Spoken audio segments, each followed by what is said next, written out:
An.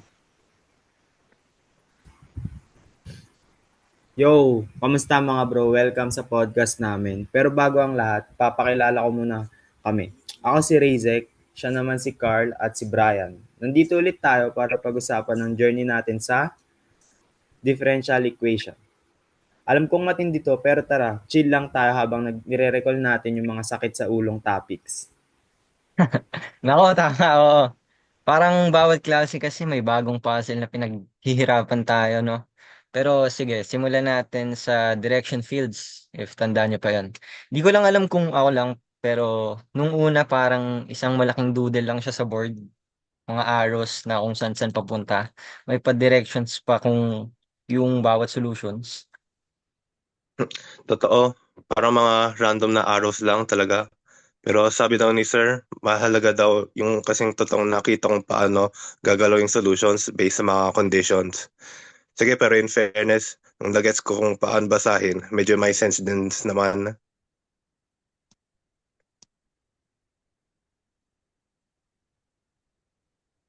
Naka-off ka ata ang mic, Razek.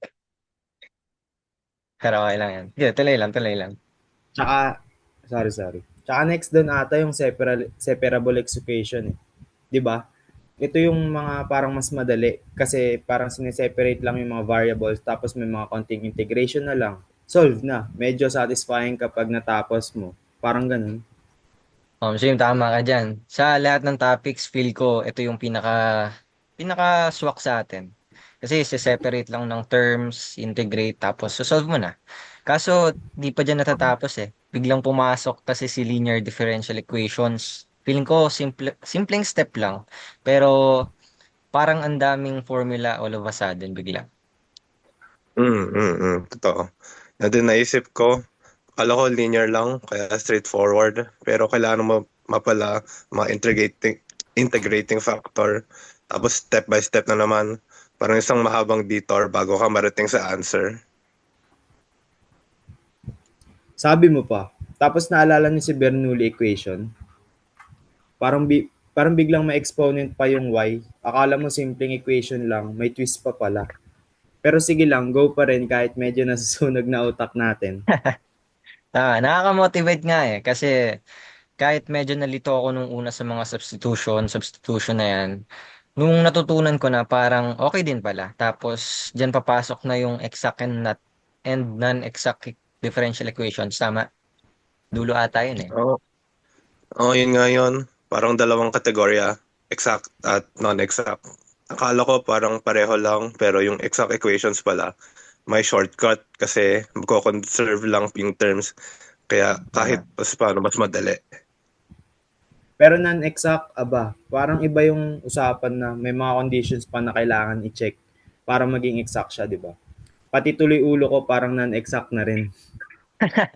Tama, relate ako dyan. Pero okay na rin kasi kahit pa paano, at least, di tayo pinabayaan ni Sir dun sa mga methods na pwede natin gamitin para ma-solve kahit medyo malabo sa una. Tapos, eto na, pumasok na tayo sa course outcome 2. Second part na, the operators naman tayo. Akala ko pangalan ng robot pero ginagamit pala sa simplify ng process ng pag-solve ng equations. Okay naman siya, mas madali na siya kaysa sa iba, di ba? Oo bro, may mga patterns ka na pwedeng i-follow parang hindi ganun ka impossible. Pero ito ang pasabog sa second part. Laplace transform. Dito talaga ako nalito. Nako, ako rin, same. Parang okay na ako sa concept niya kasi ang cool, di ba? Parang may magic formula ka na nagpapalit lang ng equation, substitute, ganun.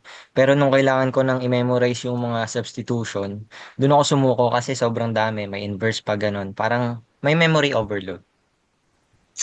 Oo nga eh. Parang kahit alam mo yung steps, biglang pipigayin utak mo kasi bawat term may equivalent na kailangan mong tandaan.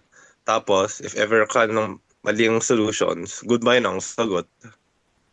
Tama. As in, akala mo simple lang technique lang, pero dapat pala solid ang memory mo. Andiyan na kasi yung mga formula parang isang file ng cheat codes. Pero kailangan talagang isa ulo. Nakakalito, pero cool. Agree? Tama, agree ako dyan, syempre.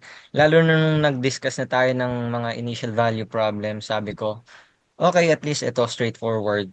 Basta may starting values ka, di ba? Madadala mo na hanggang dulo yung solution mo. Nakaka-satisfy kapag tama yung sagot.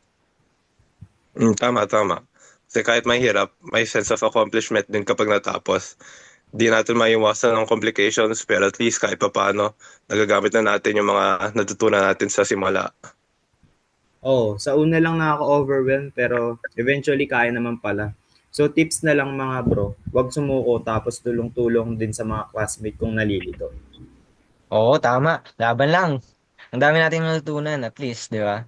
At kahit mahirap, andito tayo. Nagko-complain, pero proud pa rin sa sarili natin. Salamat sa pag-join, mga ka-DE.